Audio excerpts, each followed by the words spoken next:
Hey, what's up, guys? Simon Edwards at Pumacom with Heat Seeker Sports, and you're watching our Underdog Best Ball show. And today we're going to be going over some macro strategy for the 2024 season. I'm joined today by two guests. I got Meg Shoup of FanSpeak, and I got Astaire. So, what's going on, guys? Meg, how's it going? Oh, it's going great, Simon. I'm happy to be joining you guys, of course. Always love talking best ball with you two. And no, it's just been busy in the best ball streets, right? I mean, we were just talking pre-show. I'm pretty much mostly underdog. Spread knows this. We joke about it, but I'm pretty much mostly underdog this year because that's where my best results are, and I am a half PP point PPR girl. But underdog has just been elite with like their listening to what customers want, making payouts flatter, offering contests outside of the lotto of BBM, which of course I love, offering a lot of other like single entry, 3 max, 5 max, 20 max, ones that are time backs tournaments that Spread and I talk about a lot. So you're all working with the same news because these tournaments fill in, one got released this week, filled in a day. Some fill 3 days, some fill a week, but you're all working with the same news. And that makes it really interesting. You can all also make some like interesting stands at the end of those time box tournaments that are great. And then the advance rates are much better. I said last year I left like only doing like 5 of those types of contests, like literally only 5, and everything else was BBM or puppies that had not good advance rates. And I didn't leave happy at the end of the best ball season, so I'm trying to do a lot more of those. So love those, and super pumped to talk about best ball with you guys. Yeah, it's been crazy. Like Meg was mentioning at the beginning of the show, they've been doing these new tournaments, it seems, every week. So I've been a little bit out of the loop with drafting lately. I kind of get a little bit heavier towards this point of the season. So I've been catching up the last couple days in preparation for this show. Spread Astaire is also joining us. What's going on, Spread? Man, I'm excited to be here doing some tournaments with you guys. Meg knows I've been all in on the best ball. I dialed back my NBA a little bit for the playoffs, and that I sometimes everyone gets excited for the playoffs, and obviously as a viewer, they're so much better. I don't think the edge is the same as the regular season, so I went all in on the best ball, and I've been putting my focuses here, Simon. And I would say the only drawback is the more you start studying and the more you start seeing the upside, you end up wanting every single player, right? Because Totally. You hear different people, especially when you're looking at the individual beat writers from each team, and now Especially you start wanting of shares of every player. So I'm excited to talk to you guys. Maybe you can point me in the right direction, as I've started wanting every player between 100 and 200. I think they're all the darling sleeper diamond in the rough. Spread, I love that you're fully into best ball this year. I'm so happy. Yeah, definitely. I mean, Spread, I last year we did this. Me and Spread were kind of doing it, like every other week or something like that. But this year, it seems, Spread, you've gotten super into best ball, and I know Meg has been trying to get into every contest that she can that has the good advance rates. So I'm a little bit behind both of you guys. So I'm glad to have you both on. And we talked with Meg earlier in the year about macro strategy and the importance and the success that she had in 2023. So that we're revisiting the topic for 2024 now that we've had enough time to do some drafts and get an idea of how these things are shaking out with ADP and everything.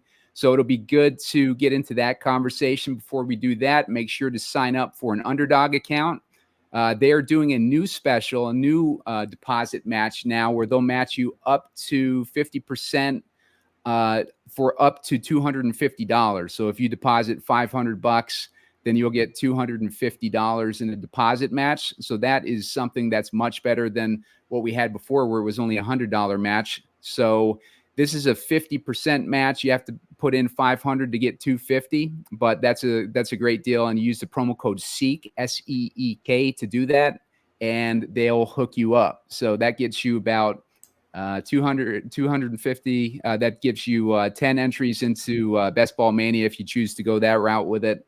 But really good deposit match there. So take advantage of that, especially while we're still early in the best ball season, get an opportunity to get familiar with that ADP and discover some of your own macro strategies. But we'll dive into some here, and we'll start off with Meg. Like, Meg, what are you noticing like on a macro level that you like about the way that ADP is shaking out and how these drafts are shaping up? Well, I think early in here in the draft season. It's kind of what it was last year in that it's very wide receiver heavy to start, even on Underdog. And that's okay if you want to take, I hear a lot of people use the word detours, whether you want it to be a detour for an elite tight end, an elite quarterback, a hero running back, a double hero running back. You can do that. You just have to keep pacing. Hayden Winks of Underdog Network has written about what's worked every year. Because sometimes people want to do, well, this worked last year, I'm going to do that. This worked last year, I'm going to do that. You can't copy and paste. We have to see what plays out in 2024. But what's worked every single year of BBM for past years is having 3 running backs and 5 receivers by round 10. So you just want to keep pacing. And so even though it's wide receiver heavy, you can do whatever build strategy you want. Just make sure I like to keep the pacing of 3 receivers by 6, 4 by 7, 5 by 9, 10 at the latest. So that's one thing. And then a lot of people are talking about the elite tight ends and liking them more because their prices have fallen this year. Now, ironically, for the girl who took 50+% Sam Laporta, I'm basically fading him because he's so expensive. And I tend to like those tight ends that are a little bit 2 rounds later, the Mark Andrews, Kincaid, Kyle Pitts, that range, Kittle, obviously playing on an elite offense. So I tend to like that range. So I'm doing a little more. I was a major late round tight end girl last year, still am, but I'm mixing in a lot more of the elite tight end builds this year, where then I might only do 2 tight ends. So that's one thing I'm changing a little bit is I'm mixing in more of those like elite tight end, 2 tight end builds, but again, still doing plenty of the 3 late round tight ends as well. But you'll hear a lot of people talk about that because of the tight end value falling. Yeah, for sure. I'm kind of the same way with these tight ends. I like going into the Andrews range. I've actually been taking some Kelsey, like a little bit earlier, just because I think that the Kansas City offense is as good as it's looked in years, and I think that's going to help out Kelsey a lot. Kansas City has been trying to get speed on the outside for years, and ever since basically they got rid of Tyreek, and they have not been able to. You've seen guys like Sky Moore, Kadarius Toney, McCole Hardman. They've tried with all these guys, and they finally picked up a guy like Marquise Brown, who I think is going to have a lot of success. And then you got on top of it the guy that they drafted. So they have like a couple speedsters on the team now. That's going to help out, I think, Kelsey a lot. But Spread, what are your thoughts here on what she said on tight ends and basically an overview of what you think here while you're drafting this early in the season? I could see why people like the elite tight end build, because this is the fun thing about drafting this early is I almost feel like we're honing our skills for when we do have more information. And one thing I do like to do is just go look at my team afterwards. So when I do take a Mark Andrews, when I do take a Trey McBride, when I do take a Dalton Kincaid, how do I feel about that team? I've actually ended up liking it so much more because, like Meg said, they're so wide receiver thirsty. At that point, your opportunity cost is like wide receiver 30, right? It's like George Pickens or Amari Cooper or like players that because they're so wide receiver heavy, it just feels like I'm fine getting pushing that pick back just a tad and grabbing an elite tight end because we are trying to build super teams here. And I don't know if K. Dotton and Hunter Henry are going to get me there to compete. So I've been having a lot of fun working with those builds and kind of going against the grain and experimenting with the 2 running back builds, the elite tight end build, because everyone is so wide receiver thirsty that it feels like you can get some value there. And the other thing is, I know like Hayden Winks is using that data. It's still a really small sample size as far as only 5 seasons, right? If this is the NFL, right, we wouldn't just make bold proclamations about the team's 5 games in. How many times 5 games into the season does the team like the Miami Dolphins look like they're going to be the best team ever, and then it turns out that they're not? So I think that people can overuse some of that data. I mean, look at the outliers from last year. For example, Laporta and Nakua. Many people think that we won't see seasons like that for another 3 or 4 years, where we have guys going that late that are all in the finals. So if that ends up being the case and we don't have any, how much does that go against the elite tight end build from last year? seeing how those guys turned out. So I'm kind of fine fading what the data is saying for the first 5 years and just going with some of the players I like. And then, of course, go over your teams afterwards and say, okay, well, what did I really lose by taking Dalton Kincaid? You know, did I really like the team better with Amari Cooper and David Njoku? Or, you know, so it's almost like doing the 2v2s on DFS. I'm having a lot of fun with it. And then the final thing, Simon, is injuries can ruin everything, right? I mean, how many people had a Nick Chubb start last year? And you can't say that they're bad at fantasy football or bad at best ball. It's just, you know, that was some bad luck too. So especially with these 0 RB builds, you look at it, right? Marshawn Lloyd or Kendre Miller. Well, it'll probably come down to who gets more opportunity. It's not like we're really looking and saying who's the better player. And that opportunity could come down to luck with either a Jacobs or a Kamara injury. Yeah, I think too, people forget that the NFL is a reactionary league. So they're going to all that data that's showing that these guys have been good the past 5 years. The NFL is looking at that same data and they're adjusting their defenses to accommodate for that. And that's why we see, you know, things shifting every year. It seems like running backs have been, you know, dropped and wide receivers have been elevated the last few years. You don't know when stuff like that's going to change. You don't know when defenses are going to adjust appropriately to account for stuff like that. And, you know, it's just always evolving. And we were talking the last, I think Warren Sharp put out a tweet talking about how scoring in the league is way down. So that's going to impact wide receivers. And if everybody is going 0 RB, and we're seeing these, you know, more macro trends in the NFL, pointing to lower scoring games and stuff. I mean, that elevates the value of running backs to me. And that is why, you know, Spread, we've talked about it on the past couple of shows that you've been on, where we're targeting some of these elite running backs in the first round, even with guys like, you know, Justin Jefferson still on the board.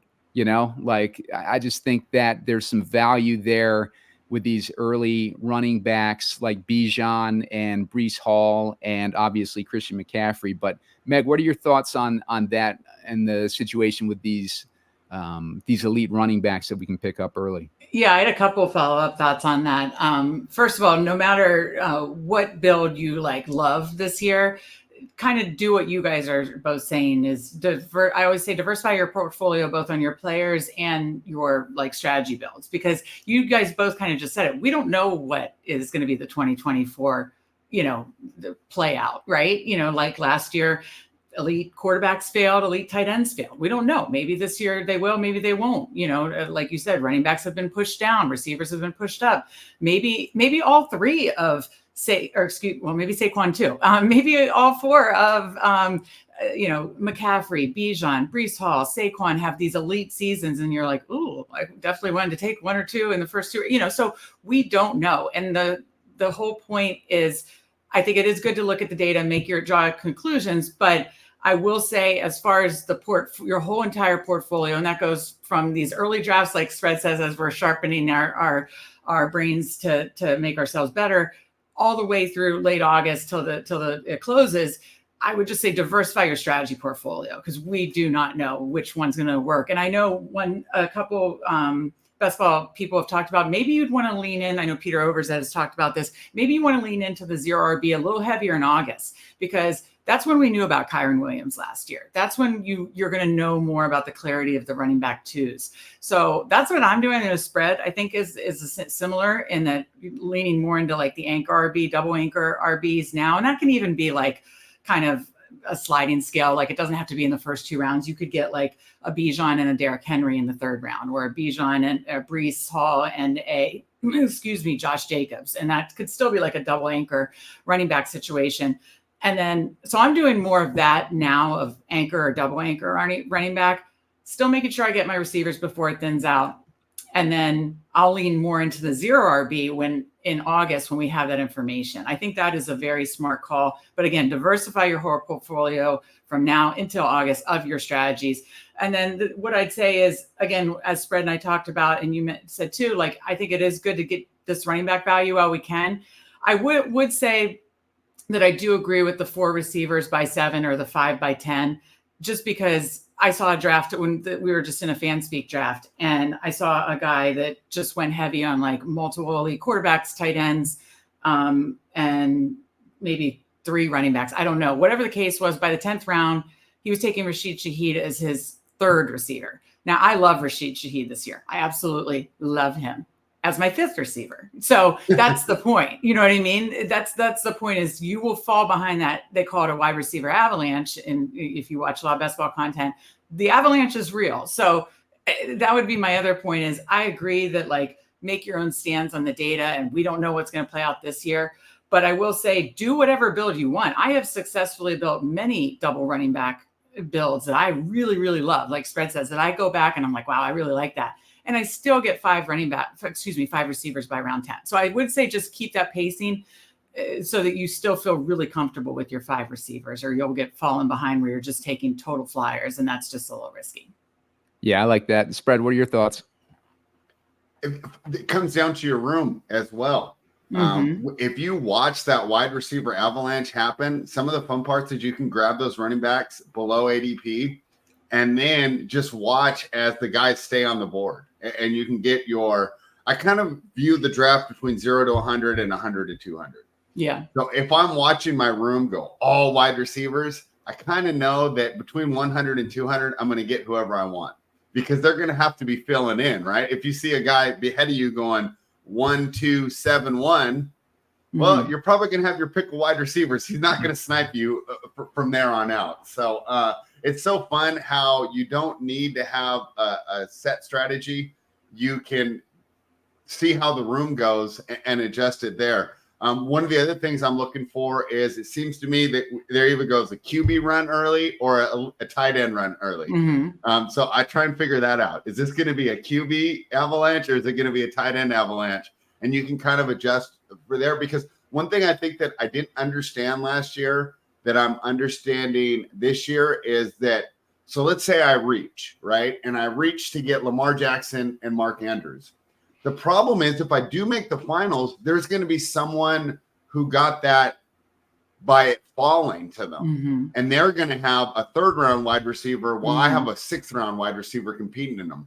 So I'm realizing I don't want to reach really at all in the first 100. I really want to let ADP determine how my draft's going to go. And then I'll count on my drafting skills between, picks 100 to 200 to try and make that up. Because if I reach, there's going to be someone who that fell to who's probably going to have a stronger team there. And it's not going to help me in the long run. It might help me in my pod, but it's not going to help me in week 15, 16, 17. Right. Yeah. Good points there.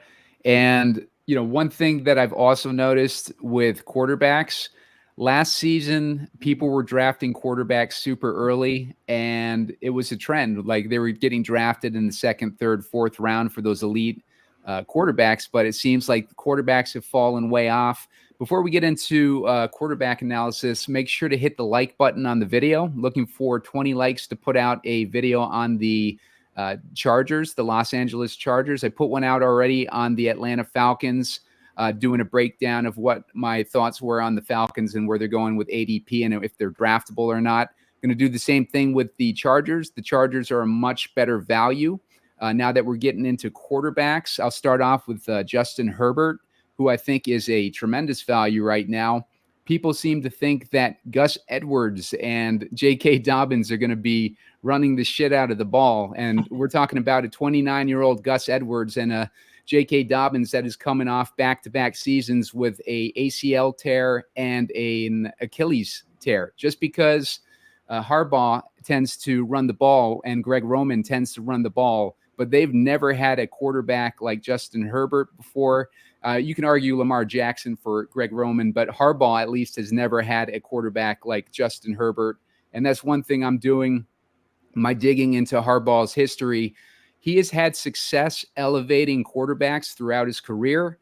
He started with his first job in the NFL was as a quarterback coach for, I believe it was the Raiders spread. And he helped Gannon to an MVP season. And then from there, he's had success with guys like Colin Kaepernick, who you never heard from after him and Harbaugh separated ways. You heard about his like some of the off-field stuff and some of the controversial quote unquote stuff, but you haven't really heard about him as being, like an elite quarterback since him and Harbaugh separated ways. And just guys like that, like he's had an ability to elevate quarterbacks. Alex Smith's another name, but none of those quarterbacks were on the same level as Justin Herbert. And you think back to Harbaugh's history as a player in the NFL. He was a AFC offensive player of the year one year, made it to, I believe, the AFC championship round with the Colts. And so he's had a lot of success with quarterbacks, even though he's never had someone of the skill level of Justin Herbert, who I think is a great value and where he's going as far as his ADP. Meg, I know that you were talking about how you think the Chargers in general are a value as well. Tell me a little bit about what you think about Justin Herbert and maybe some of your quarterback strategy with drafting early elite quarterbacks versus waiting on that position. Yeah, first of all, I 100% agree with you with all the points you just made for Justin Herbert. I think he is criminally underpriced, like absolute steal value here. I think we're going to look back at the season kind of like we did last year with the Cowboys, where everybody was like, oh, McCarthy's taking over. They're going to be like really run heavy. And it's like, no, that's not necessarily just because Kellen Moore left. That's not necessarily what I mean. Listen, I'm big about paying attention to offensive coordinator changes and putting that all into context. But I think sometimes there's an overreaction, right? And I think you laid it out perfectly about we're going to look back and be like, we really let Justin Herbert fall to the 130s. Like, this is wild, So I'm trying to get a lot of Justin Herbert, and he started off great for me last year. I had a ton of them, and it just didn't pan out with all the injuries at the end. But I know he lost some weapons, but I also really like the rookie Ladd McConkey. This could be.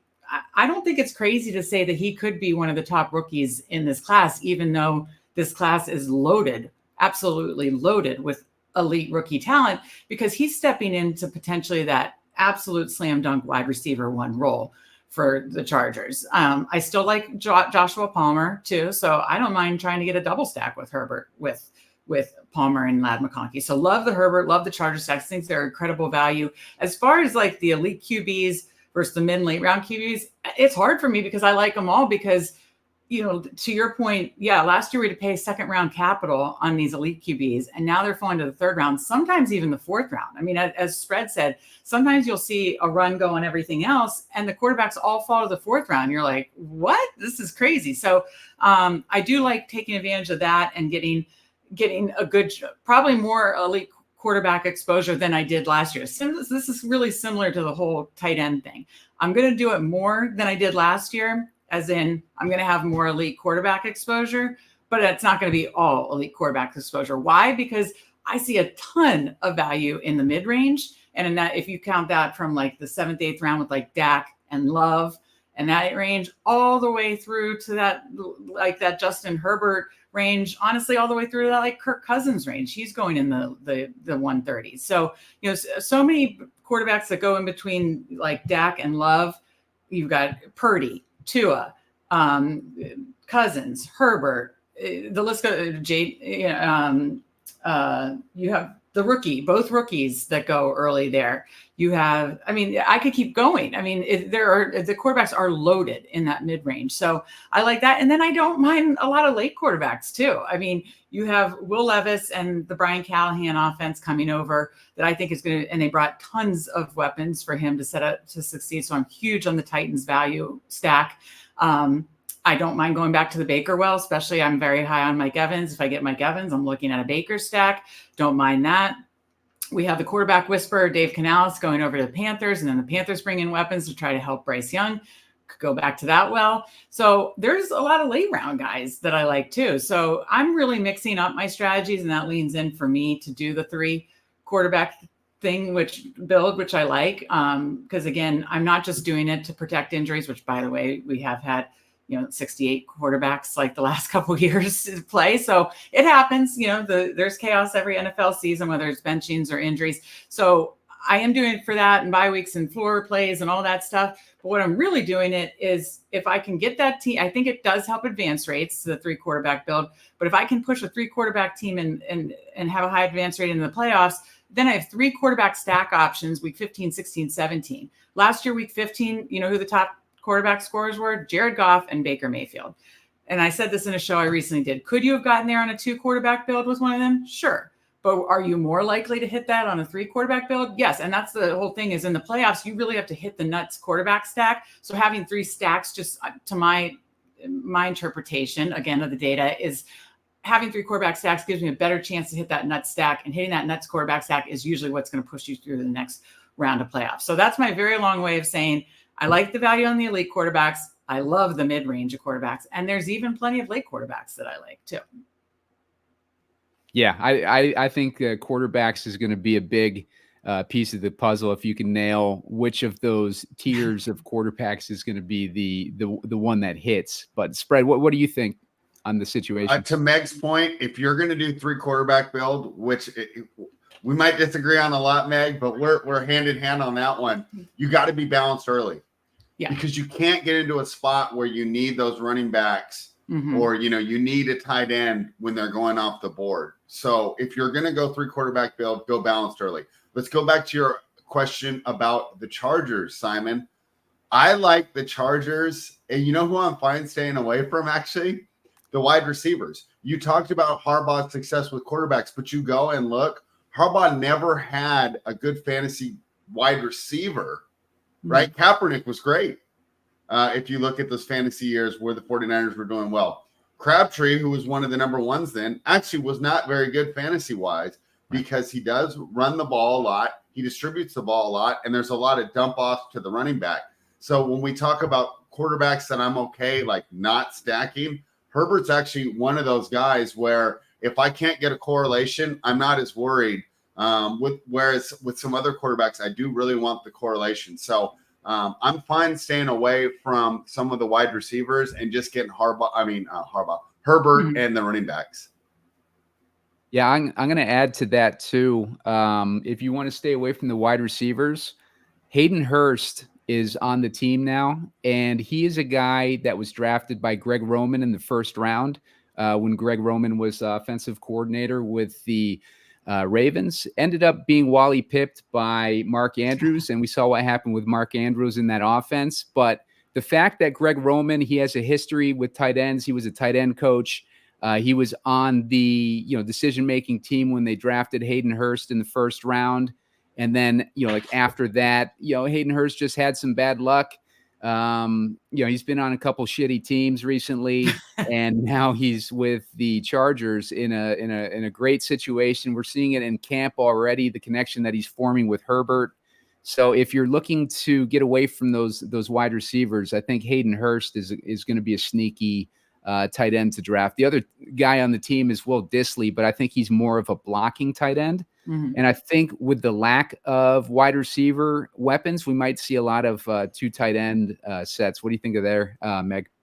Yeah, I agree with that. I think that makes a ton of sense. Because I know they're going to try to tuck up Quentin Johnson. Who knows what's going to play out with that? But it's not like you love the depth of the receivers there. So I think that the 2 tight end sets make a lot of sense. And to Spread's point, I think targeting the running backs makes sense. I don't know how Kamani Vidal might play into all this with the aging, kind of banged up former Ravens running backs. And I don't know if his profile fits as a pass catching running back, but I've taken some of him. I just actually took him on a live draft. So I don't mind that, pairing him with a tight end or a running back.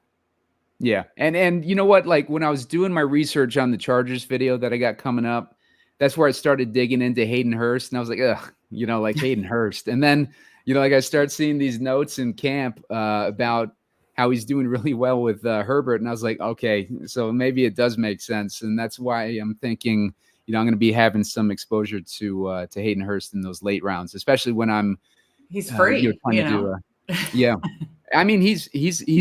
He's got the pass catching chops. And, I think, what was it? When he was with the Bengals, I think he did pretty well with Joe Burrow. But Herbert's another guy who has, had a tendency to lean on tight ends in the past, and Hayden Hurst makes a lot of sense. With the lack of weapons that they have over there. I do like Ladd McConkey a lot, though, as well. And I think that Joshua Palmer is going to have a decent year as well. He's done well every time that he has been a starter. Yeah. His targets have been good, and he's delivered a lot with Justin Herbert in the past when Herbert was in a bind. And I just think that Joshua Palmer getting an opportunity as a starter, I think he's going to outperform where he's being drafted right now, I'd say.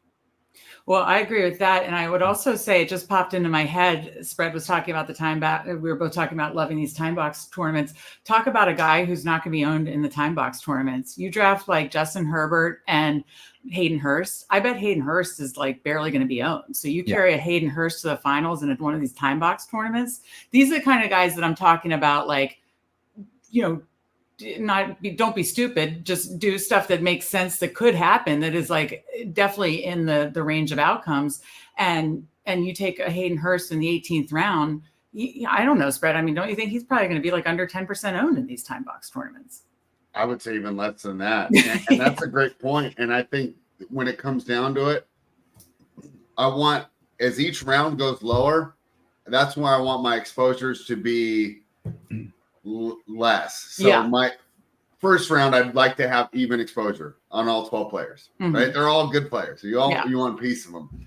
Once I get past, I pick at the 100 to 200, that's where I'm making my stands. Yep. And you need to start taking stands like that because, right? I mean, how many DAX CD stacks were there in the playoffs last year? So that stack's not going to get you there. You have to do something to get different. And those are the types of things you should be thinking of, and have some fun with that 18th round pick, because what's the opportunity cost? Odell Beckham, right? I mean, Malik Washington. I mean, you're not losing out on a stud there.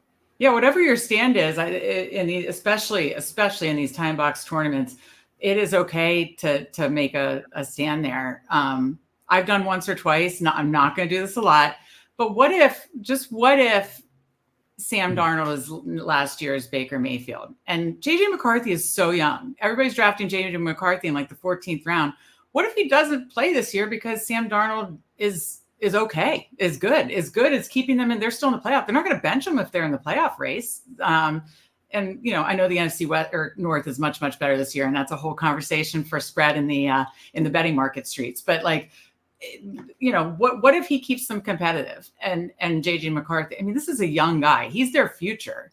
I don't know that he's going to be winning games for the Vikings this year. So that I've done it like twice in like these time box tournaments in like the 18th round, where I have a Jefferson stack and I'm like, well, it could happen. And I do the same. If I have Bowers, I'll grab O'Connell. Okay. My idea is that most people think that Minshew is going to be the quarterback right now. And maybe that's a way to get different. And Meg, you brought up one. I think two of the biggest questions that are more time box that could be answered by then are McCarthy and Drake May. Yeah. Another situation, right? Let's just say they get out to a hot start. We both know that Jacoby Brissett is serviceable, to say the least. If they start 3-1 or 2-2, are they really going to switch right off the bat, especially with New England not having any success over the last couple of years? They're just going to want to get wins under their belt.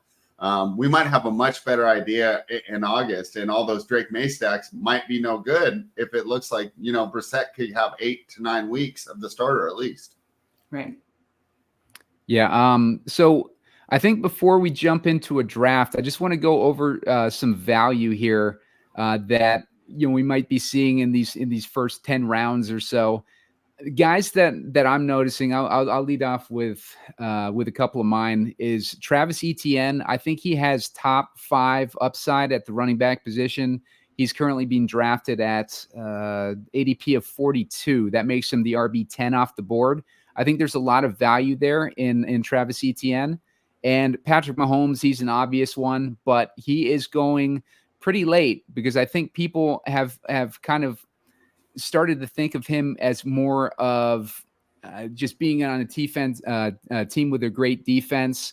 And, he hasn't had a lot of weapons like we were talking about. But like I said before, Xavier Worthy and Marquise Brown add competent speed on the outside. It's going to open things up for Kelsey a lot more. I just think that offense is going to be firing on all cylinders. And this is probably the best team that Mahomes has been part of, the best offense that he's been part of since Tyreek left. And he's going as QB4 off the board at a ADP of 49. So that's like in the middle of the fourth round, I guess. But what do you guys think on some of these values, and maybe a couple of the guys that you like the value on the most? Well, just to follow up on the Chiefs thing, this is, like you said, some of the best weapons, obviously, that Mahomes had. Well, certainly since the last couple of years have been bad since he lost Hill, weapons wise, right? And then this is the best weapons he's had since he's lost Hill. And then this is the cheapest you've ever gotten the Chiefs. So it's like mind boggling.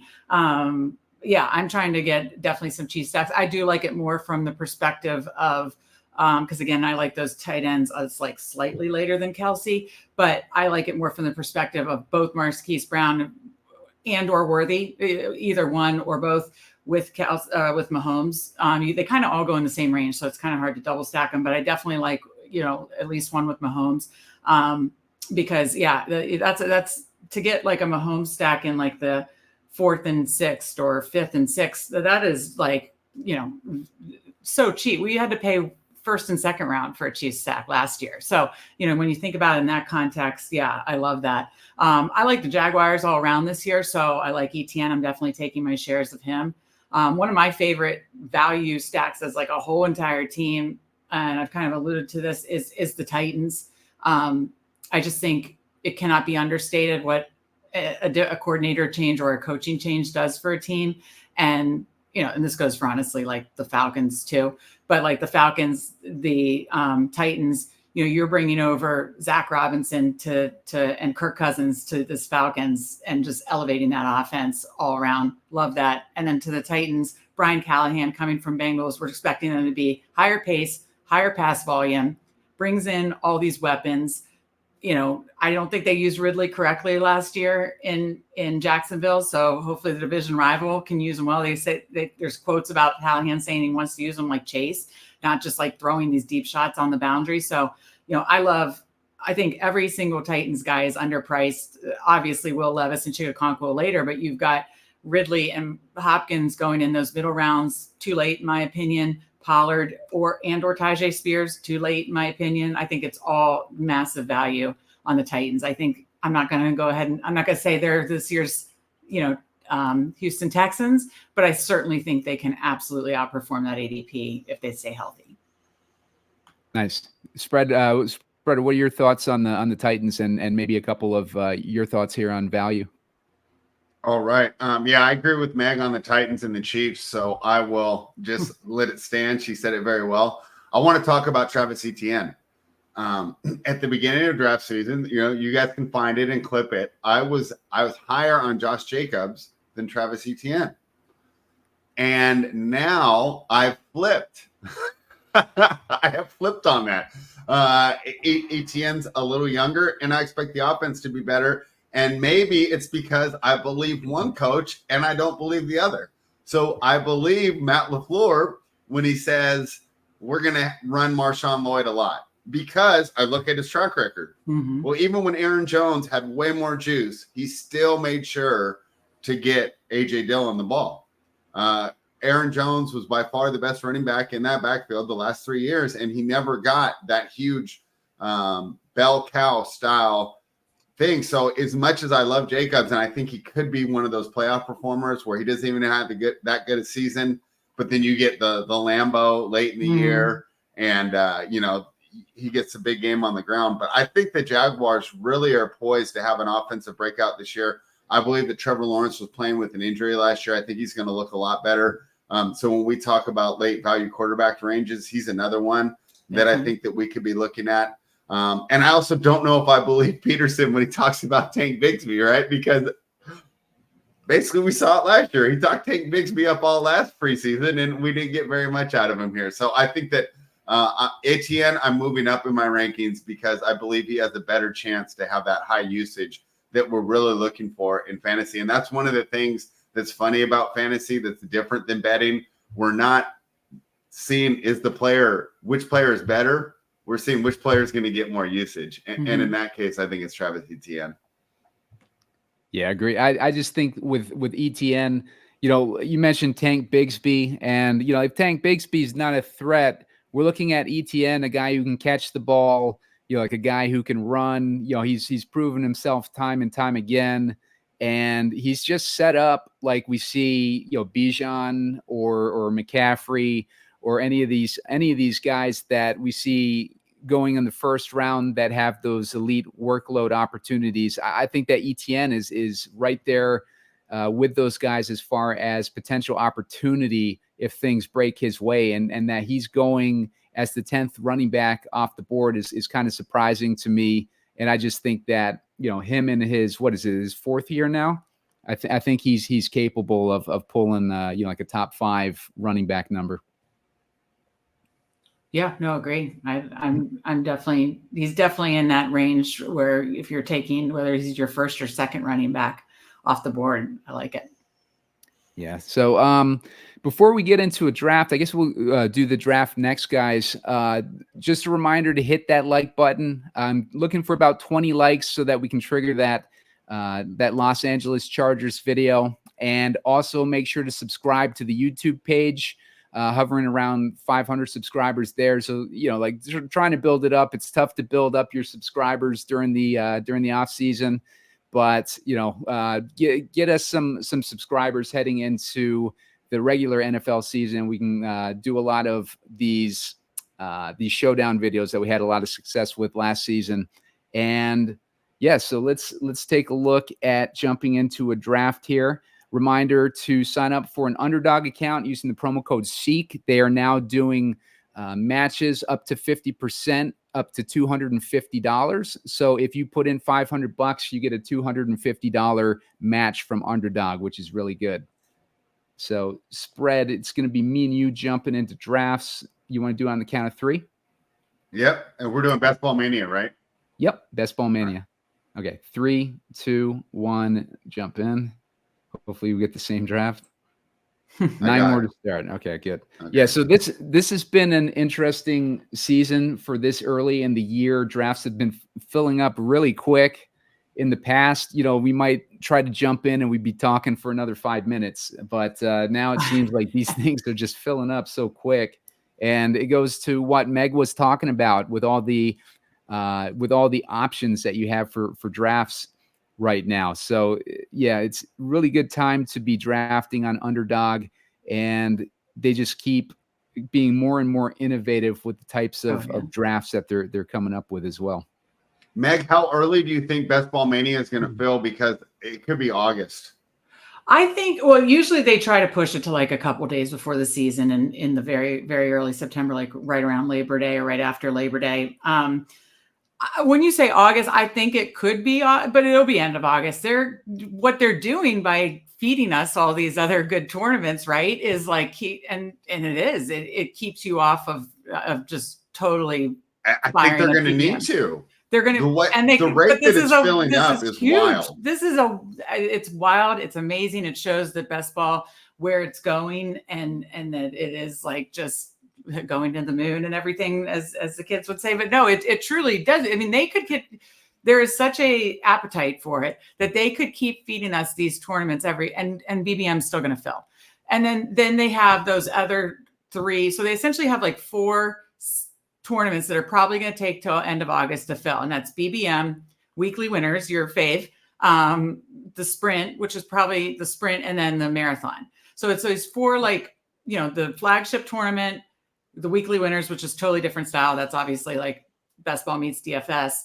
And then the 2 different tournaments of marathon, season long, and sprint, where it's the advance to playoffs and then cumulative scoring. So you've got those 4 that I think they look at. Okay, we've got these 4 flagship essentially now. That's going to be all summer.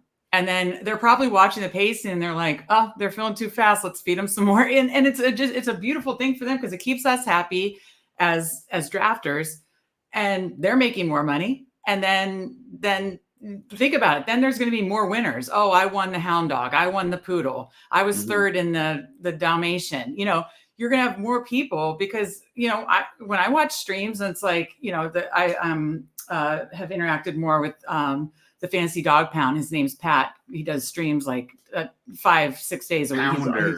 Pounders. Yeah, he's great. He's great. I love him. And he does a ton of weekly winners content spread. So I'm sure you've seen that. But he does a ton of content. He finished, third in, I forget if it was the Dalmatian or one of the other ones, but to be able to go on streams next year and be like, oh, I finished third in this, I finished first in this, or even just, I made, 4 or 5 different finals in these things. Because you have more tournaments, you're going to have more finalists, you're going to have more winners, and it's more money for them. It is just a win-win all around for the drafters and Underdog. It's a smash play. And I think they're going to keep feeding us these so that those flagships don't fill until the end of August. And it is fun having the different strategies, right, Meg? We talked about how much we like the 3 quarterbacks. Yeah. I love weekly winners and just go on one. Exactly. I'll grab Josh Allen and Lamar and just figure, now I can just load up at all those shots of all the players we want in the 100 to 200 range that, like the Jaleel McLaughlins, the Jalen Polks, the Darnell Moonies, the players that we've identified that we want to take shots on that could leap us in there. And if, Allen or Lamar doesn't get there, they don't. But I think it's just so much fun to be able to use the different strategies on the different tournaments. The eliminators. Why would you take a rookie in the eliminators? You got to take a bunch of veterans. It's so much fun to use all the same knowledge and apply it in different ways. Oh, for sure. I definitely think it allows me to do, this is my strategy for like the BBM Classic contest. But then for these other ones, I'm more 2 quarterbacks, or I'm going to do this, or I'm not going to be as heavy on rookie. Yeah, it allows you to lean into different strategies, which is so fun. So what numbers are you guys at? I'm a viewer. Simon's going to be able to. Well, we'll be sniping each other because I'll get them on the way back. 9 and 10. So 9 and 10. Fred and I are going to be attacking each other in this one. But Meg, why don't you tell us about like all the best ball offerings that you guys have over at FanSpeak right now? Yeah, I appreciate it. And first of all, Spread's a part of the FanSpeak team, cranking out content. He does DraftKings drafts every Tuesday with Tyler.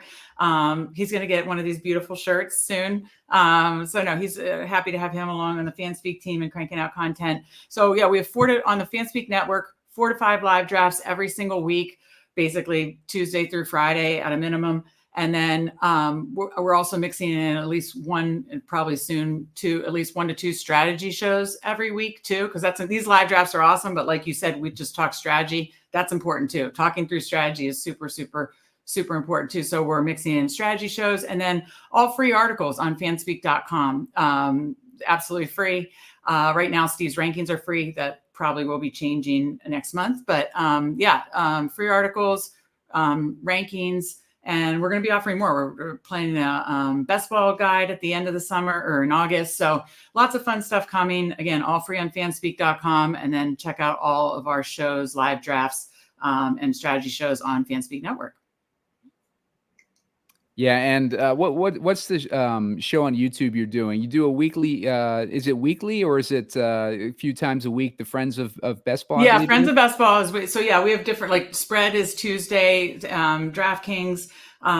Wednesday is my brother and I sibling showdown, but we draft together. I guess the showdown is us debating over which pick to have. I like that one. Yeah, because sometimes I'm like, I don't agree with you. Thursday is Andrew and Justin. They're new to the FanSpeak team. They're great.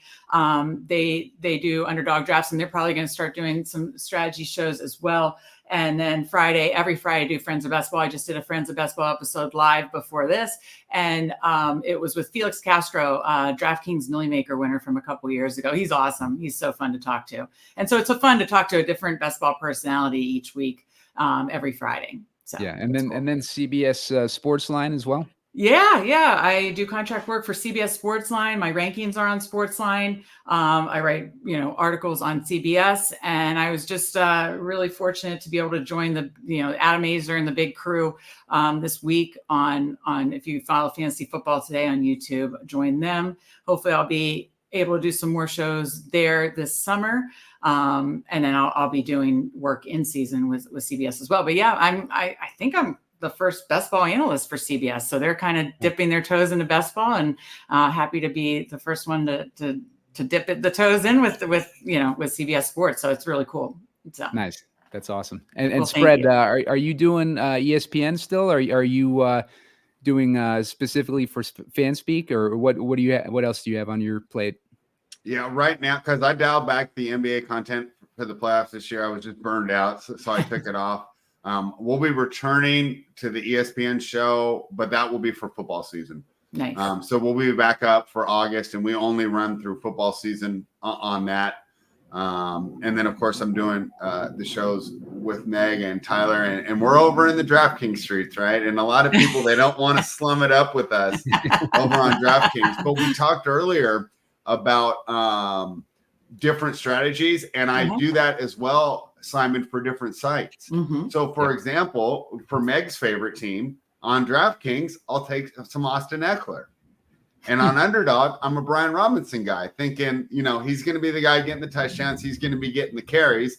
But on DraftKings, where I can use that PPR, I think that Eckler is a little more valuable. So that's kind of a fun way, Simon, for me to have exposure to different players, but not all on the same site. Nice. And I'm trying to use the rules in that regard there. So I'd say don't. And I still have, you sent me the code, Meg. I haven't used it yet. I do want to try some drafters as well. Yeah, check and make sure it's good for California. For some reason, Andrew said it wasn't good in PA, which shocked me. I did not realize that. Oh yeah, I'll have to check that out. But I'm pretty sure we are. We just can't bet normally here, which is right.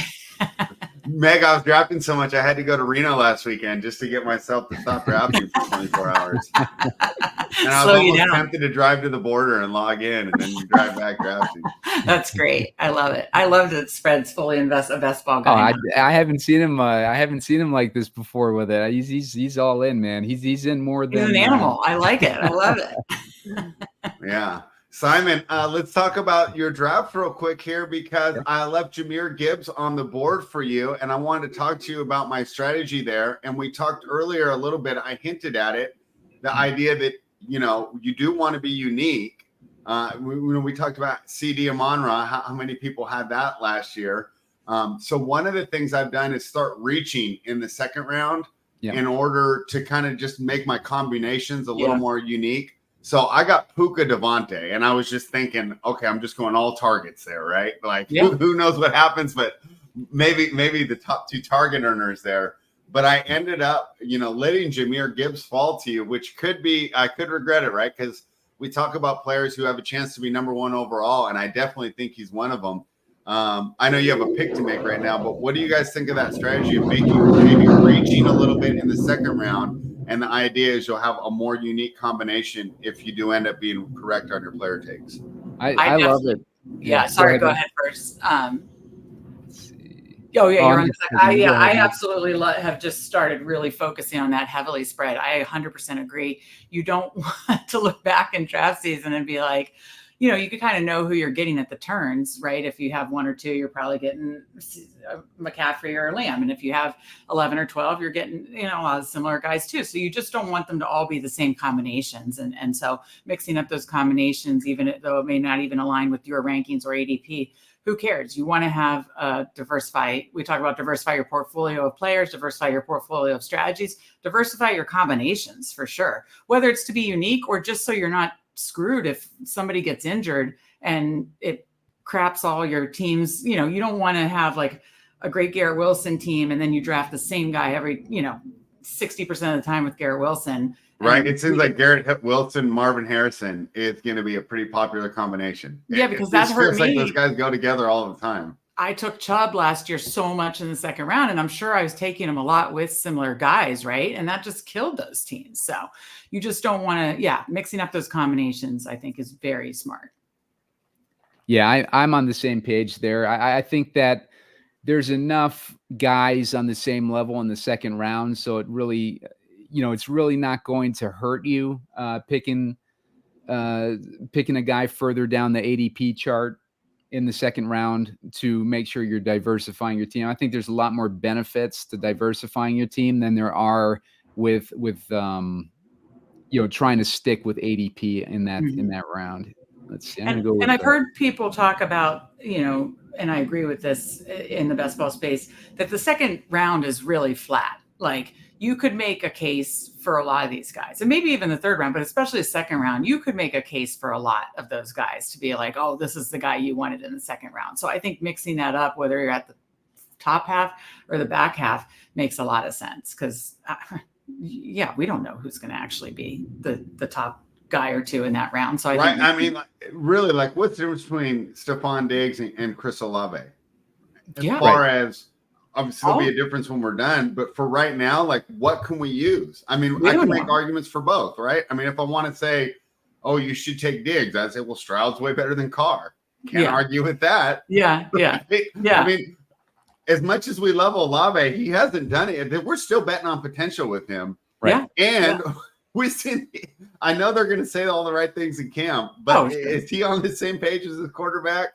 Yeah, same thing with like a Nico Collins and Mike Evans. You know, I mean, the younger guy seems like on the Texans seems better, but Mike Evans just every year just gets it done over 1,000. And we know that Baker likes him, and it seems like Stroud thinks that Tank Dell is his number one. Yeah. So even though he's going third, so that's why I like mixing it up a lot there.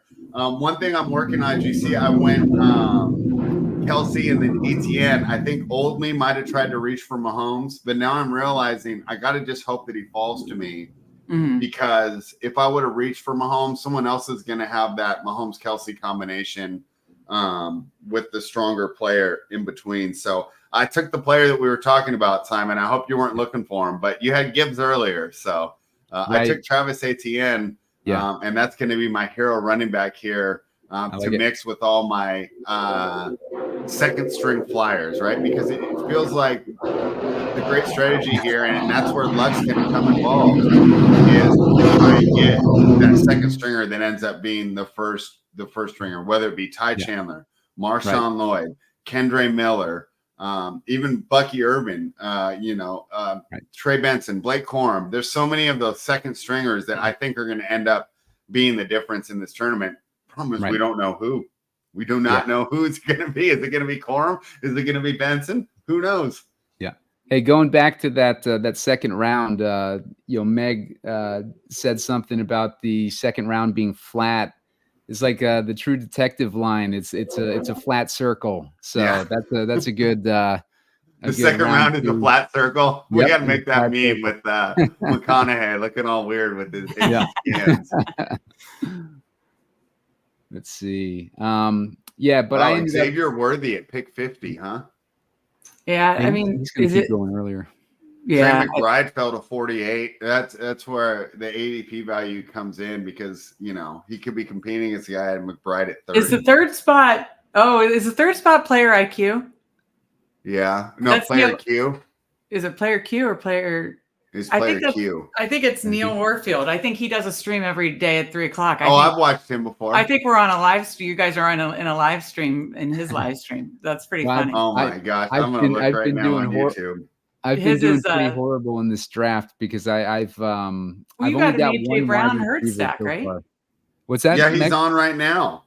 Okay. Yep. You're in his stream then. That's hysterical. That's funny. Now we got to start paying attention now, Spencer. I want to read what they're saying though. Be like, what is this Pumacom and Fred Astaire doing? Yeah. I'm sorry. What were you saying about your team, Simon? I have not been drafting quite like I'd want to. I only have one receiver through I got two through the 5th round. I just picked up Hollywood Brown. But I ended up being in a tough spot with that Kyren Williams pick, because it was like T. Higgins and I think Tank Dell were my wide receiver options, or I could go with Kyren Williams. I'd rather roll the dice on Kyren Williams having another, like Todd Gurley-esque type of year than especially with him falling. Yeah. I got him like 5 picks after his ADP, so I wasn't. As long as you still could keep the pacing, even at that double hero, in a quarterback, you can still get 3x6, 4x7, so you're fine. Yeah, let's see. Coming up on me again at pick 64. I like Rome Odunze, but I don't like where he ended up. Last show we did, Meg, I was picking a lot of him, but then he ended up on the Bears, so he's got a lot of target competition. Yeah. I think I prefer Deontay Johnson here, and I also like Calvin Ridley, but I'm I gonna go love with Ridley, but it's Yeah. I like Deontay Johnson too. I know Justin from our team just did a short on him, and how he should be obviously the alpha in this offense. And we talked about how this offense should be much improved with with the new coaching staff. So yeah, and I like what Meg was saying about the Titans too. I've been on that page, but I haven't been drafting them. I haven't like gotten the like the strength to start drafting them yet. But I'll probably start getting more exposure to them. I just got to get it into my routine. I'm very routine, like a lot with these drafts, so I end up kind of getting into ruts with that. But that's one thing that you want to try to avoid, so you're not overexposed to guys, right. like unless you're super high on them. Unless unless you're trying to make a big stand on it. No, I totally agree. Well, unfortunately, I have to jump off, guys. I have a deadline by 4:30. But it was a pleasure, as always, talking best ball strategy with you, and hopefully, I can get in the drafting streets with you again on a future episode.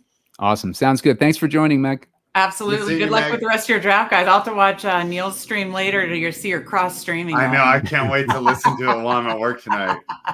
All right. Have fun. Good luck, guys. Thanks for having me. Bye, Take care, Meg. Thanks. Bye. Yeah, I can't wait to go back and hear what he's saying about us. Yeah, I haven't watched his stuff. I know he used to be with Osimo, but I haven't been watching a whole lot of drafts in general, like just because I like to kind of go into these untainted a bit. But like your stuff and Meg's stuff and whatnot, I'll watch all that. But for the most part, when I try to listen to, like lately, I've been listening to a lot of Chargers podcasts because I'm working on that Chargers video. So I want to be like completely like focused on Chargers.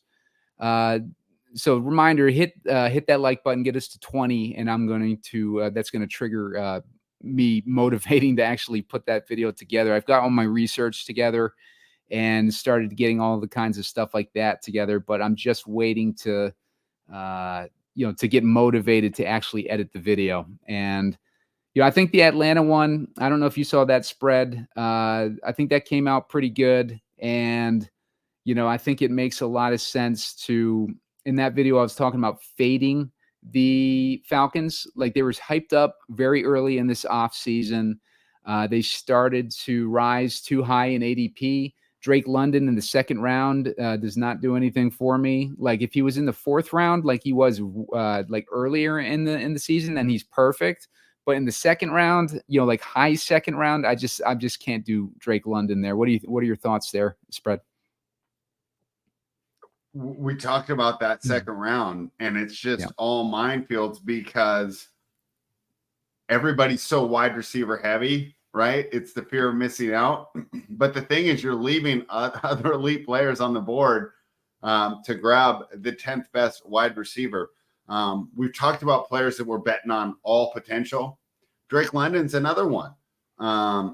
However, the situation makes sense, because he's going from arguably the worst quarterback play to a guy that's going to absolutely feed him. So I can understand why people are so high on that. I'm coming up here. I don't have a quarterback yet.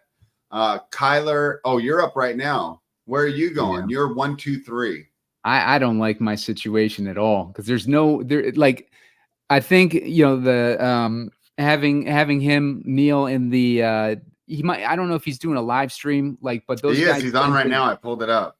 Okay, so those guys, if he's got his members or whatever in the draft too, they're probably taking up all these wide receivers. So we're running into a spot now where like there is not a lot of picks of wide receivers, and this is where like the wide receiver heavy in the beginning of the draft would have made a lot more sense, because I'm finding myself now in a position where the top guys on my board are all running backs and quarterbacks up until, like Tyler Lockett, who I'm not a huge fan of, but he's at pick 97 and we're at ADP of 88. As far as ADP guys ahead of him, you got Curtis Samuel, and that's about it. So I'm in a tough spot here with wide receivers, but I think I'm going to go Lockett here. Just because I like what they're saying about the offensive coordinator in Seattle. I've heard some talk about him being aggressive downfield type of attack. So I'm gonna go with Tyler Lockett there, even though it's. What are you at now?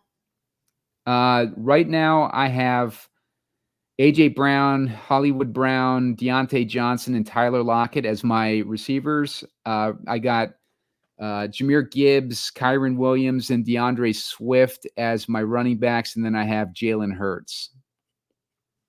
Okay. One thing I'd like to say, and this is where it's fun to do these live streams. Yeah. When these wide receiver runs go on like this, I actually don't worry as much because I know I'm going to have my pick of the litter here this whole second half. Yeah. So, for example, I kind of want a wide receiver too, right? I only have 4 right now, but I just grabbed my third running back instead. With my idea is the guys that I like in the second half of the draft, the Darnell Mooneys, the Jalen Pokes, the Jermaine Burtons, right? These type of players, they're not going to get taken off the board because, like you said, a lot of our competition, especially from Niels, this was a tough pod. I mean, this is a tough pod that we jumped into, I believe. But they're going to be all loaded up with wide receivers. Look at how many of these guys have 5 already. Yeah. So they're following that 5 rule. They're going to be filling their team out. So we should be able to get good ADP values on the secondary receivers. Let's load up with studs. Let's have our running back hit the flex, and then just count on our evaluations to hit later. But yeah, kind of bad luck to get into a really sharp stream. Simon, one thing I've been doing, you know, I do the swing shift over at UPS, get some exercise, get out of my house, so I'm not just gambling and consuming content all day. And then I come home and I draft late at night, which is fun. And I think there might be a little bit of plus EV in there. Jumping on at 11 Pacific, 2 p.m. Eastern. So I agree. The drawback is you can't play the other contests. It takes a long time for the weekly winners and the eliminators to fill up. So I got to go with the $20 on DraftKings and the Best Ball Mania over here.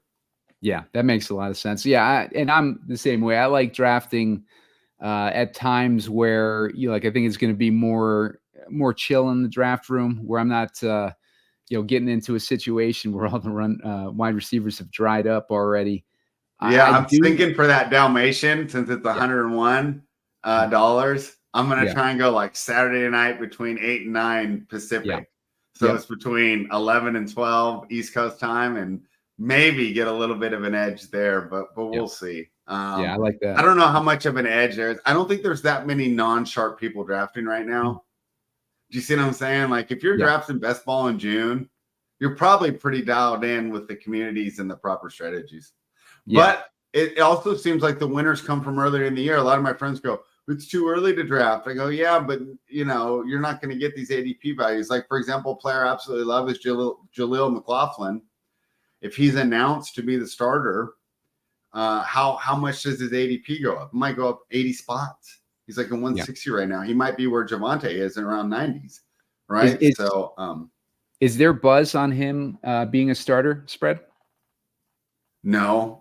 Not starter, but I mean, I was listening to, and they were saying, has he ever said anything nice about, has he said anything nice ever about Javonte Williams? Doesn't seem too hype on him. So I'm really going off that. And the fact that I thought that he looked to be the better player last year. And in the NFL, contracts don't matter. Whoever's better gets on the field. It's not like the NBA where a guy gets paid $20 million. He's going to get playing time no matter what. So I wish I would have been able to get Jordan Love with this team, because it looks like I got a lot of Green Bay here. I'm a little worried about my quarterback situation. I don't know where I'm going to go here. It's definitely going to be a 3 QB team because I did not get an elite one. And I almost took Josh Allen right off the bat too, but I went with Kelsey instead. Yeah, I ended up with Jalen Hurts as my quarterback, just because I had AJ Brown already. It was another one of those situations where I just didn't see a wide receiver that I wanted to reach for, and Jalen Hurts had fallen, I think, a little bit. I got him at pick 40, and his ADP is 38. So that's why I went with Jalen Hurts there. But like I said, like normally I would have liked to kind of hold off on my quarterback until a little bit later. I haven't been drafting a ton of elite quarterbacks. I've been, trying to target that range where you start to see, Dak and, like Justin Herbert. And here, hang on a sec here. I get a draft. Yeah, who are you going for here? What are your thoughts on Jacoby Myers? I'm picking up Myers here, but what are your thoughts on Myers this season, knowing the quarterback situation? First of all, I don't think this quarterback situation is as bad as people think. Yeah. Okay. Like, look where Michael Pittman is. Okay. So if I have Gardner Minshew's last year as my like floor for how well the quarterback play is going to be, I'm absolutely fine with that. And if I'm correct that Aiden O'Connell beats him out, like I said, this is the NFL. He's not just going to be given the job. It'll mean that he's really playing better than Gardner Minshew. So I believe the Raiders have a higher floor on offense than people are giving them credit for. And I think one of the reasons their players are falling is because we don't know who to correlate it with. Right. Because I think that I see a lot of people go, oh, it's going to be Minshew's job. Look at the money they gave him. No, they gave him backup money. The job is 50-50 right now. It can go either way. And I think people who are really paying attention know that. And so the Raiders players are falling because we don't know who to correlate it with. Yeah. And so I think you're getting a good value there. And if I am correct, and we also talk about offensive coordinators, right? Yeah. We talk about, oh, Atlanta's going to be so much better. Well, I think the Raiders got an upgrade at offensive coordinator too. And I know that McDaniels is a good coordinator going into the year, but did McDaniels ever have success without Tom Brady? So maybe he's just really good at designing a system for Tom Brady. Who was the guy that was with Peyton Manning that was terrible? Gase, right? He was excellent with Manning. Couldn't do much on his own. So I think that, and then we had Bo Hardigree as the Raiders offensive coordinator, who probably shouldn't have been the play caller at that point. They obviously did not want to fire McDaniels going into the season. I mean, I think Mark Davis just felt like he had to because he was being embarrassed. Yeah. Especially with some of the ways that McDaniels was handling the media afterwards, made it look even worse. But they obviously were not prepared for that situation. They should have a much better offensive coordinator and offensive system now. So a long-winded answer, Simon, but I do like the pick of Jacoby Myers. I think this offense is going to be better than people expect. Yeah. Yeah. And, like I just was realizing that Goddard was on the board at that point, and I don't have my tight end yet. So I'm kind of kicking myself that I didn't go with Goddard, but I do think that Jacoby Myers has that upside at wide receiver. We saw it last year. He must have had a connection with O'Connell, right? Like, because O'Connell was pretty much the starter of the entire season, and Jacoby Myers had a really good season, right? Yeah, he had a pretty good season last year. I know that going into the season, we all thought it was going to be Hunter Renfrow there, and it turned out that Myers was the one who emerged. And Myers actually had a pretty good season with a bad quarterback situation the year before in New England. So I think we can say that he's able to adapt and overcome. And Simon, I'm not going to have any correlation here, and we talked about it earlier. Unless you take him, I might be on the Justin Herbert train here. Unless Less is More grabs him too. Dang it. Oh, yeah. I knew knew this is going to be a terrible team for me, Simon. I was setting up for Justin Herbert to draft him, and then I thought I had him, and that dude that just drafted him, I noticed he had 0 quarterbacks. I'm like, there's no way he's going to make it past him. Yeah, so, and I'm not going to grab a quarterback here either because I'm going to just keep going on ADP. So I'm looking at, I could go anywhere as far as I don't need to get one or the other. I'm not a big fan of Eckler on this site. Josh Downs is pretty good.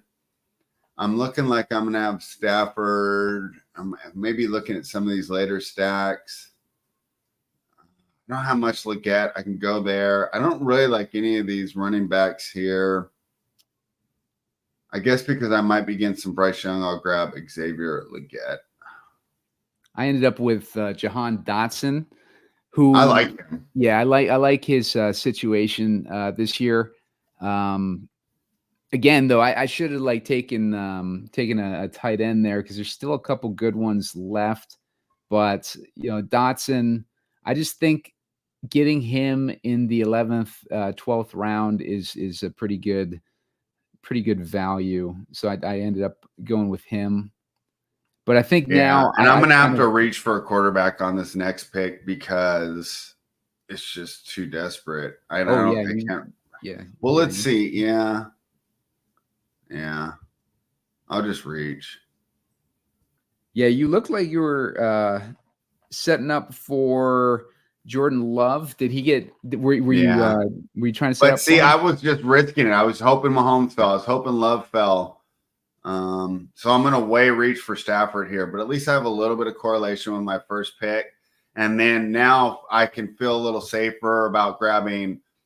I have Godwin, Devontae, and Rashid Shaheed, Xavier Legette. So I'll have correlation if I pick, Raiders quarterback, Baker, Carr, or Bryce Young. So I'm kind of fine with that. And I'm going to go a 3 QB build because I started so late. Yeah. And I think with me, I'm seeing my rust right now because I kind of screwed that up. I should have taken Goddard to correlate with Hurts a few rounds earlier. And I also have Brown, so that would have been a nice correlation. And isn't that why you keep drafting? Because I always feel like I make one mistake, and then it just makes me want to do another one.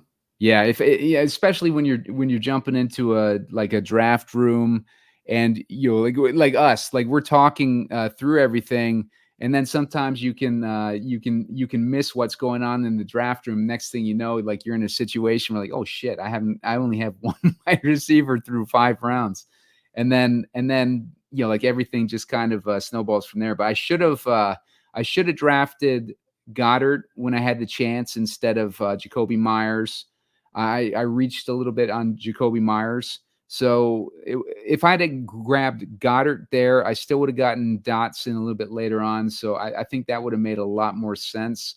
Instead, I end up with Pat Freiermuth, who I still think is a good pick, but he doesn't correlate with my team like Goddard obviously would have. So it's just things when you're drafting, you really got to pay attention to what you're doing, especially when you're in like these sharper contests early on, because you can find yourself in a hole pretty quick where you're just like, like your enthusiasm about your team is rapidly like declining. But let's see. So spread, what do we have here for your team currently? So I still need quarterback. I'm actually happy with where I'm at in running back because I don't mind the options to fill them in here. Mm-hmm. We talked about all these backup guys. I got Algier, Ray Davis on the board, and we've seen that Buffalo likes to use just a goal line back. Antonio Gibson, and then of course my favorite Jaleel McLaughlin. So I'll probably end up grabbing some of him here pretty soon. I don't mind reaching for McLaughlin because I don't think Javonte is going to get that job. And even if he does, I think that McLaughlin will be the better back. And we also saw how much Bo Nix likes to dump off, and we saw how much Sean Payton likes to use that strategy the way he did with Alvin Kamara. So I reached for McLaughlin there. I'm kind of reaching in this second half of the draft, but that's kind of how my strategy is now. I go for the ADP value and the first 100 picks, and now here I just got to fill out my team, and I'm using more player takes. So I'm at 1471. I'm fine on tight end because I bet big on Kelsey. If he's no good, this team's dead, especially with how sharp this room is. But I definitely want to fill out this quarterback area. So I think I'm just going to have to grab Baker here on this next pick. Now, looking at my opportunity cost, some players I do like, Darnell Mooney a lot. I could grab good all-K backup tight end and Hunter Henry, and I like Rashad Bateman. But he took Baker? Unbelievable. Yeah, someone just took him. Unbelievable. Okay, well, I guess it's just Darnell Mooney then. Yeah, man. I mean, these guys are going to have to stop taking quarterbacks. One thing is we know since it's a sharp room, there's not going to be a lot of 3 quarterback builds. Right. Meg and I are some of the few people who do like that. So hopefully I have my pick of the litter here going out. So who I'll be looking at now will be Bryce Young and Derek Carr. Nice. So I have 2 Steelers on my team currently. So I think I'm just going to, like take a swing on Justin Fields as my QB3.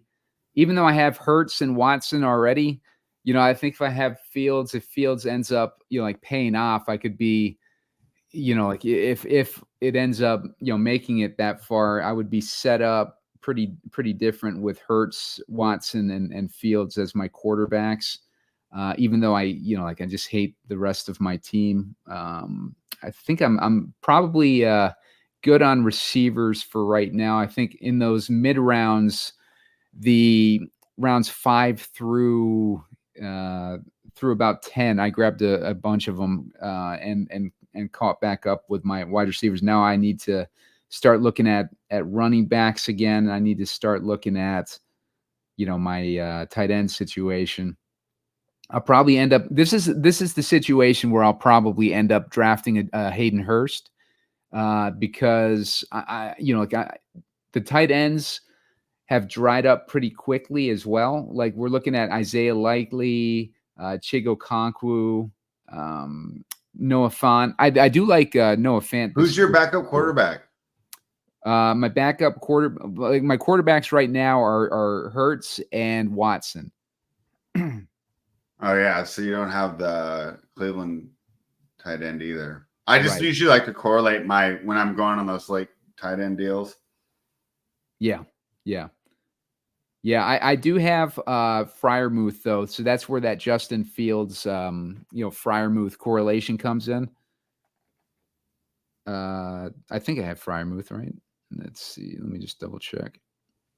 Yeah, Freiermuth is my tight end, and then I also have Roman Wilson. So that sets me up to grab, Justin Fields or Russell Wilson. So at the beginning of the year, I was grabbing a bunch of Fields, but I'm sticking with him now in the weekly winners.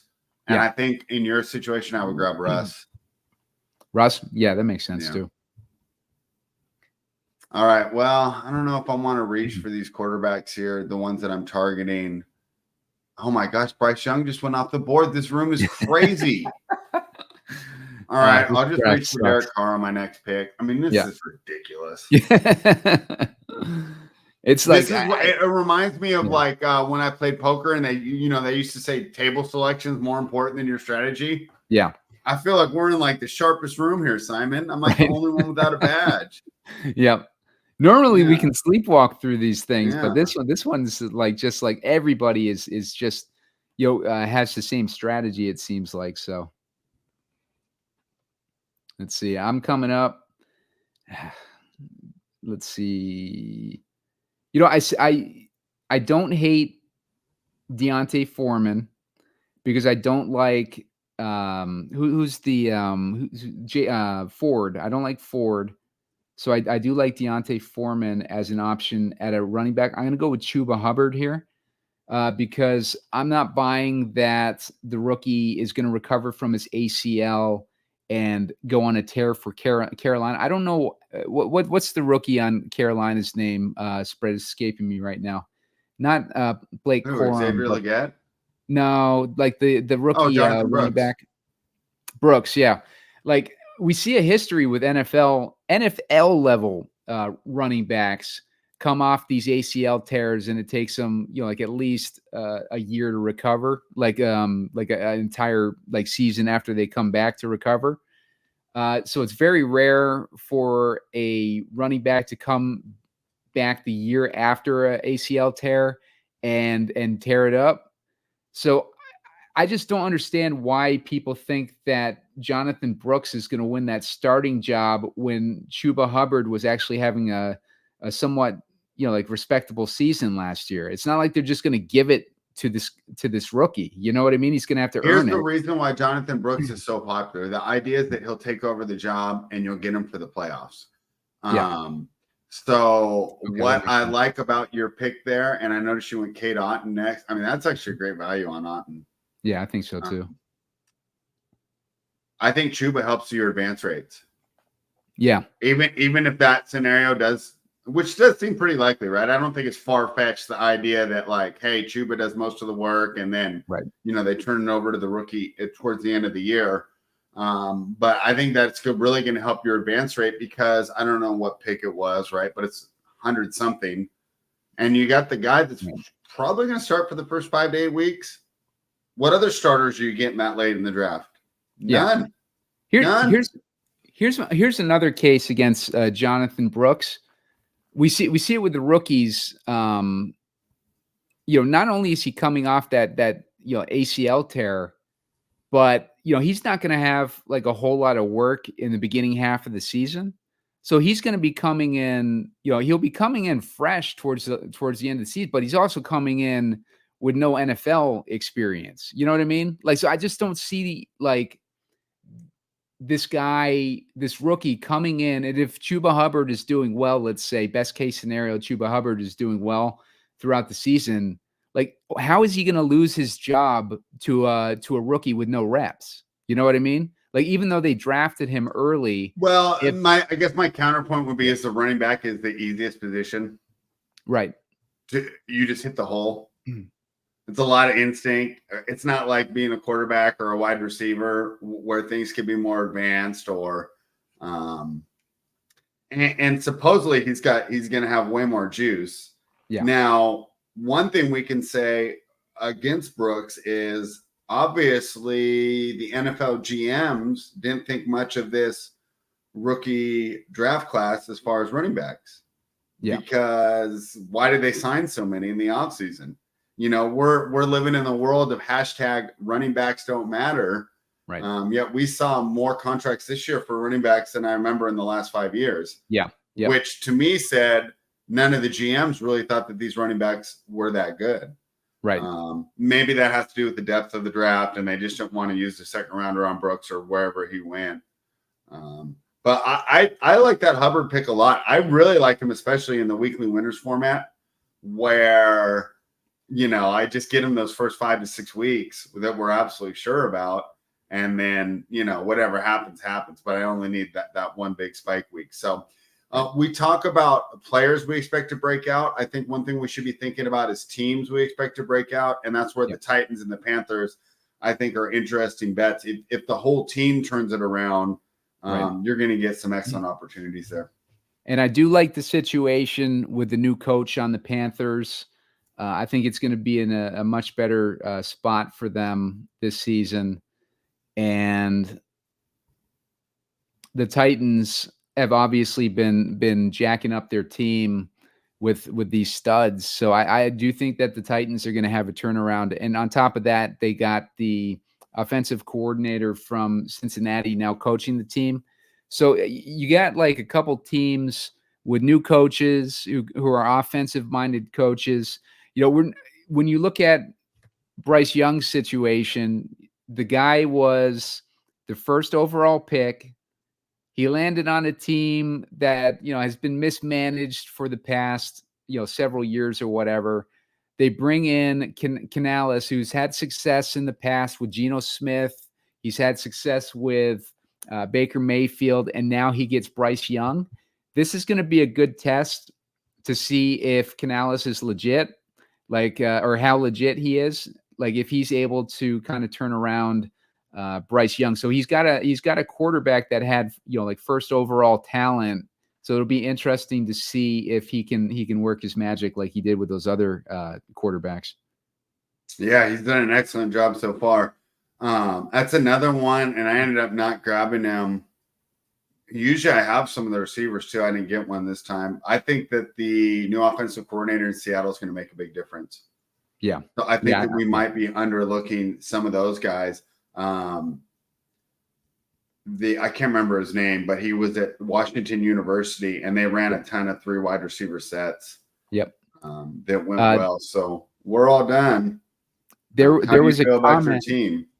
I just say real quick, there was a comment by DK Metcalf who was talking up the offensive coordinator there too, Spread, saying that, they're downfield and they're aggressive. So that's why I drafted Tyler Lockett earlier too, because I'm on the same page with you and thinking that. I mean, JSN Yeah. was even more pointed Yep. in how much more he liked his route tree this year, and that he was actually getting a chance to run downfield. So yeah, these are the things that we're kind of looking for. Obviously, for me, coming from a gambling background, I understand we are gambling, and I'm fine taking stands.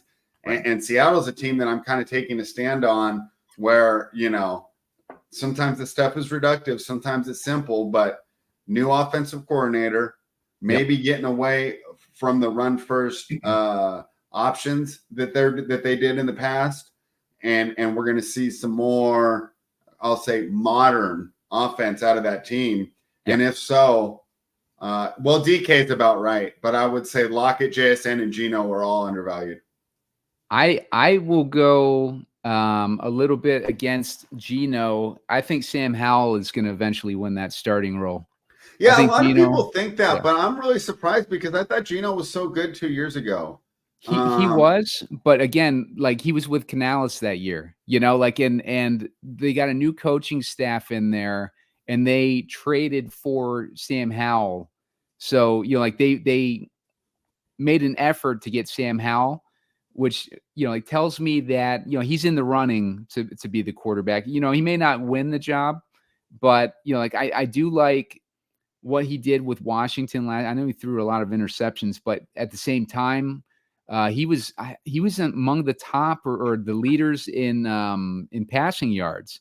So, he had a really good season statistically, like as far as putting up, offensive stats. I know he had a lot of, turnover problems and stuff like that, but so did, a lot of guys in their rookie or their first years as starters, So I think Sam Howell had at least showed his upside last year.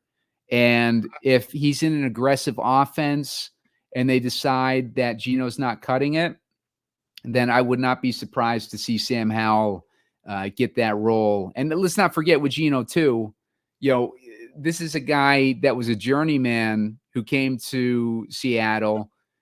He had that one good year, and then he dropped off again last year. So he went back to like his old ways. Meanwhile, Sam Howell is kind of the unknown. He had his first year as a starter last year, and he showed a lot of upside. He also had a lot of mistakes, obviously, but he was putting from a fantasy perspective, he was putting up some decent weeks. So Sam Howell, I think, has the potential with this coaching staff having actively sought him and traded for him, that there's going to be potential there for him to win that job at some point. Like the Hubbard thing, it's really going to come down to early season success. And my concern there for Hal is his ability to read the board. Hey, Simon, go over your team real quick. I'm going to be right back. Yeah. So looking at my team, I ended up with Jalen Hurts. Here, we'll go through the full draft here. I ended up with A.J. Brown as my first pick, Jahmyr Gibbs, Kyron Williams, Jalen Hurts to go with that A.J. Brown pick.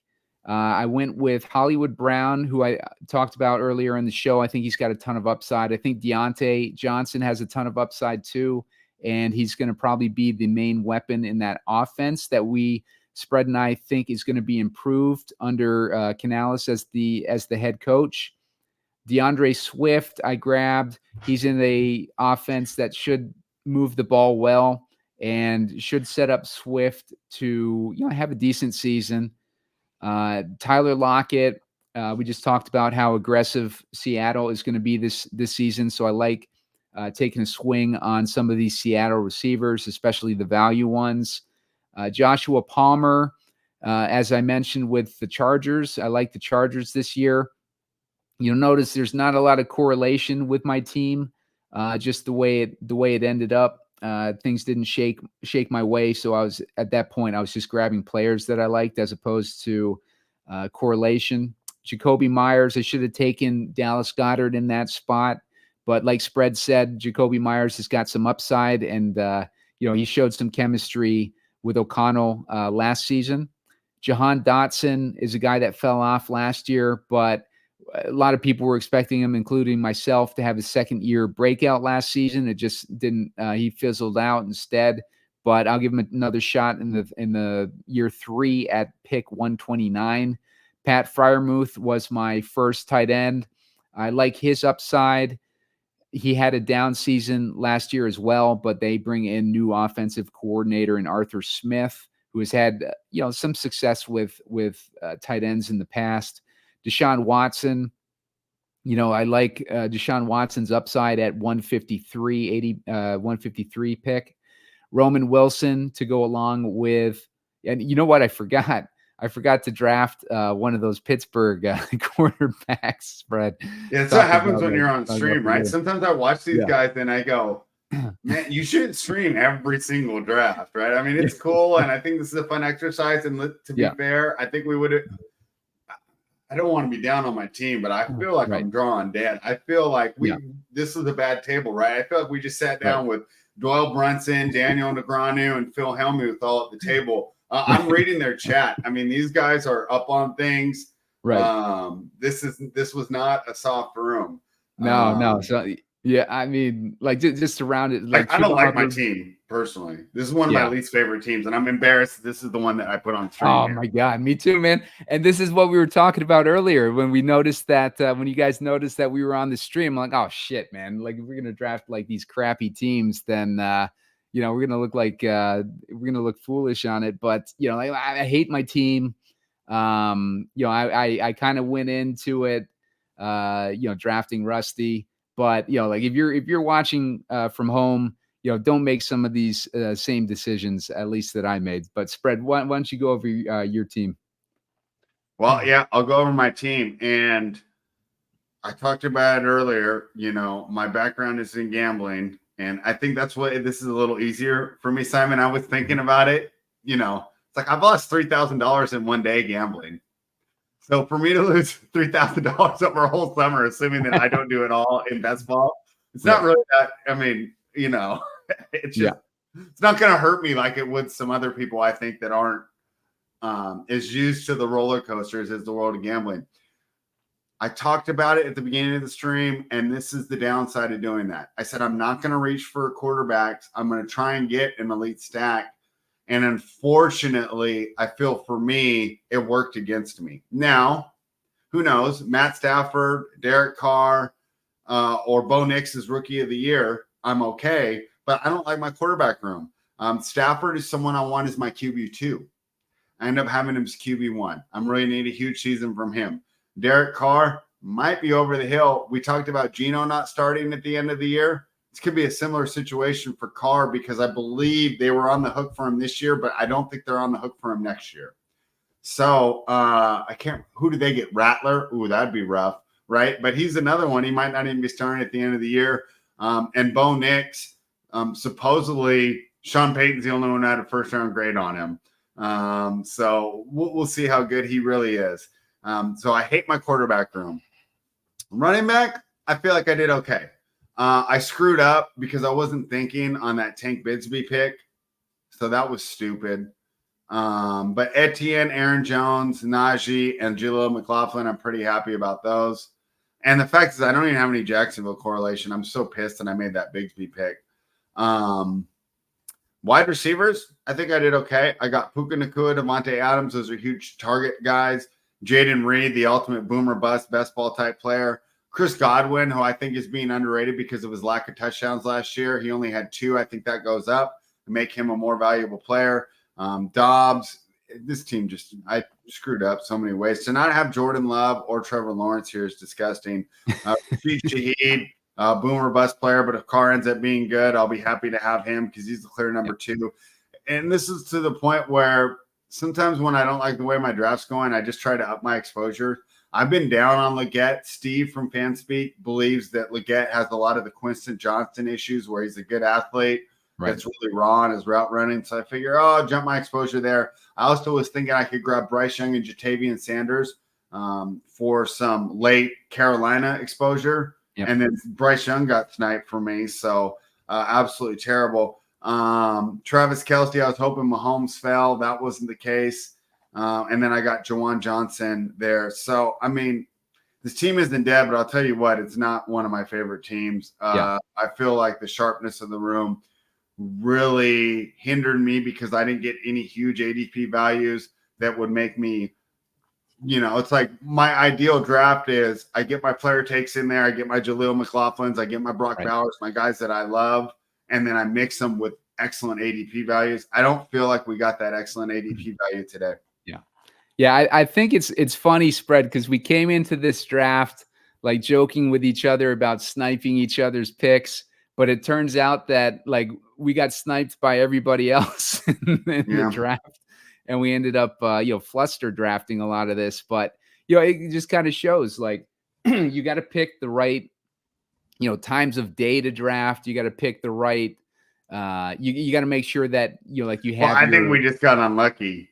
Yeah, I think we got we got unlucky, and just the way it goes on some of these. But like overall, though, I think with the macro strategy that we talked about at the top of the show, that's going to be super important. And then I think too, what Spread said, the point that he brought up about the second round being being flat. So the flat circle of that second round. It makes a lot of sense to reach on guys that are going in the second round so that you can differentiate your team a bit. So that's a good nugget to take away from this show. And then on top of that, just some of the stuff that we said about the Chargers and the Titans and these undervalued teams and stuff. And then Spread was talking more about Carolina when reviewing his team. So like there are some of these teams that you can get as your third stack or something like that on your team. So make sure that you're not overlooking the fact that a lot of these teams are going to be in a lot better situations this year, theoretically, than they were last year. So keep that in mind when you're drafting. And thanks for joining us. Make sure to hit the like button. Give us a sympathy like. Hit us up to 20 so that I can put out that Chargers video. And make sure to subscribe to the page and YouTube channel, and make sure to check out all Spread's content and check out FanSpeak and all Meg's content as well. And good luck, guys, and we'll catch you next time.